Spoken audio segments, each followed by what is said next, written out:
Hey everybody, welcome to the Salcedo Show here on Newsmax TV. How many of you, show of hands, have wondered out loud or to yourself, why doesn't Washington ever change? Even when the GOP wins, pro-American conservatism loses. Ask yourself this. Over the years, has Washington, D.C. been getting better or worse? Aren't you frustrated by the fact that even when the people rise up and elect pro-American change, we never get that change at the same speed that we get cancerous left-wing change? As you all know, left-wing change erodes our liberties, our rights, our prosperity. So count me as one of those who is frustrated when the GOP wins and we conservatives still lose. Tonight, we may have found out part of the reason why that happens. Permanent Washington, why America is in decline. A sobering look behind the curtain in D.C.'s swamp in tonight's preamble. I want you all to be a lookout for a hit piece that looks like it may drop soon from the Politico. Now, for those of you who are not familiar with Politico, this is the same online publication that announced that it would be protecting Joe Biden and Socialist Democrats from having to answer for their catastrophe at the U.S.-Mexico border. We reported last week that Politico will not be calling the debacle at the border a crisis. Now, this gives you an idea of the left-wing political bias that oozes from the Politico. No serious observer in Washington or the country considers this outfit to be fair or objective. In keeping with its anti-conservative and anti-GOP bias, the Politico appears poised to launch an attack on Congresswoman Beth Van Duyne of Texas. Ms. Van Duyne is a frequent guest on this show and network, and as a freshman congresswoman, the left has targeted her since she defeated a loudmouth leftist Latina in Texas's 24th district. Ms. Van Duyne supports a person's right to defend themselves with a firearm. She's a ferocious defender of the unborn and believes strongly that she is a servant of those who sent her to Washington. She's made her target, been made a target, just like other strong GOP women out there, Lauren Boebert and Marjorie Taylor Greene, just to name a few. Now, leading this anti-conservative women charge is none other than one of the swamp's oldest creatures, Nancy Pelosi. The Speaker prefers women who support lawlessness, celebrate the slaughter of children in the womb, and wish to leave women defenseless when they're accosted by a physically superior attacker. But this upcoming hit piece from Politico wasn't launched at Congresswoman Beth Van Duyne by Nancy Pelosi. This attack appears to have been launched by Republican staffers. There's a term I'd like you all to learn and commit to memory: permanent Washington. What is permanent Washington? These people can be best described by this phrase: members of Congress come and go, but the staffers are forever. There's a cottage industry of bureaucrats who have infected our government. They jump from office to office depending on which way the political winds blow, and they embed themselves into key positions in an effort to advance their own agendas, not the agendas of the elected members of Congress and their voters. In short, there's the will of the people, then there's the will of permanent Washington. The agendas are often at odds. These career leeches often operate under the cloak of anonymity, letting their members take the fall for some of their policy positions. But I think it's time we, the people, met permanent Washington. It seems Congresswoman Beth Van Duyne has had a run-in with this swampy buzzsaw. In a response to a question allegedly asked by Politico about her staff, Congresswoman Van Duyne wrote the following on Facebook, quote, "My initial chief of staff and the senior staff he hired proved to be more interested in serving the swamp than serving the people of the 24th district. Among other things, I found out that documents were forged, the office budget was being overspent without my approval, and the legislative priorities of the people of the 24th district were ignored," end quote. Now, if all this is true, this solves one of the big mysteries that has dogged real conservatives for years. We were curious, so we did an online search for Beth Van Duyne's chief of staff. This is Brendan Belair. Near as we can tell, he's been in Washington for about 2 decades. Most of us are horrified by that notion, but I imagine he would declare it proudly. Somehow, it's a badge of honor for these people to be creatures of Washington. He was Van Duyne's chief of staff. But Mr. Belair was fired by the Congresswoman, according to questions submitted by Politico and other published accounts. In my opinion, this case illustrates the battle between permanent Washington and the will of the American people. What the hell does Mr. Belair care about the people of the 24th district in Texas? He only cares about what happens in Washington, D.C. Now, how many of you out there have elected good conservatives to Congress, only to have them go to Washington and then govern as if they've never heard about you or your conservative priorities.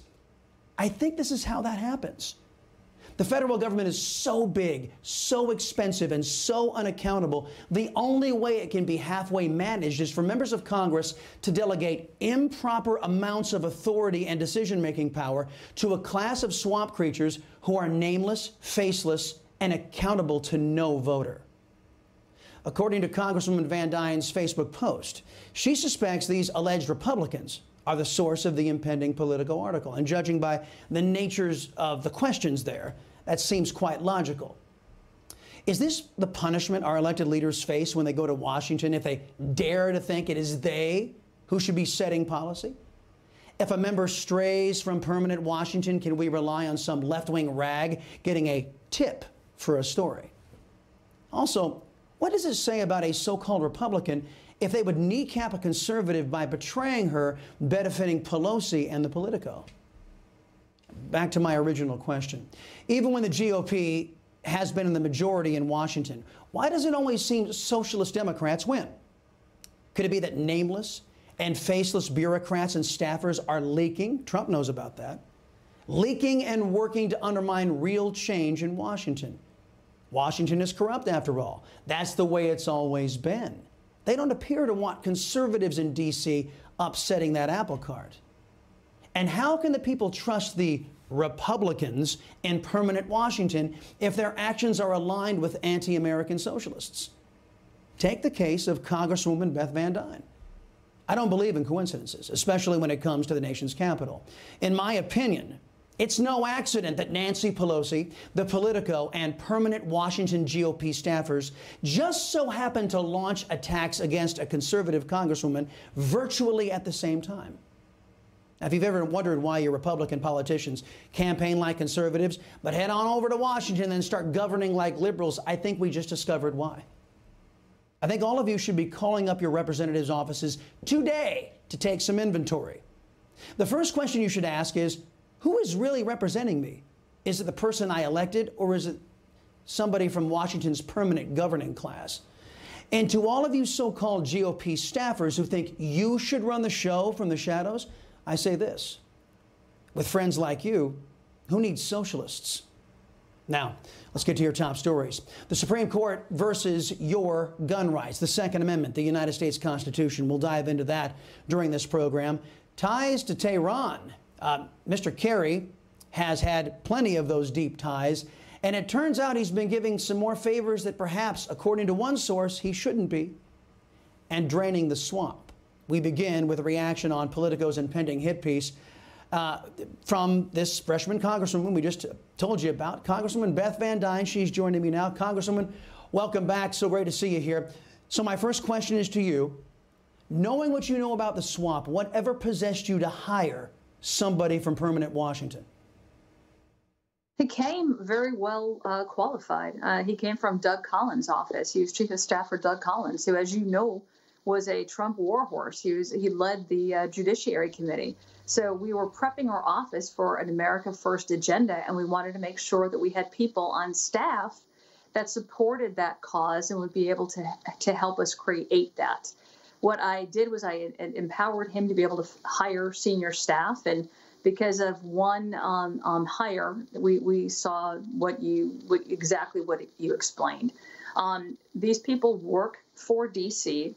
The focus is on D.C. being the center of the universe, and the districts that we go there to represent, and all of the constituents, they fail to be recognized. That is my job, is to be able to represent the people of the 24th district in D.C. and not represent D.C. in the district. So when I saw that there was a problem, I took immediate action, and I had to let go the chief of staff.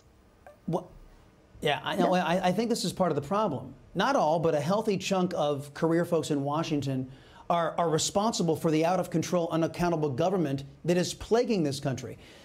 Doesn't that have to change? Shouldn't conservatives work on getting some new blood in Washington, D.C.? I don't know, with a priority of saying, hey, we're here to represent the American people, not D.C.'s interest.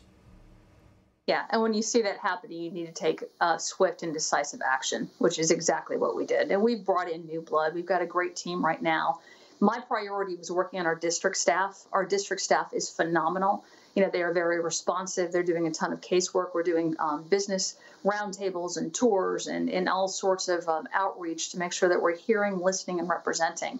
But this is what you see in D.C.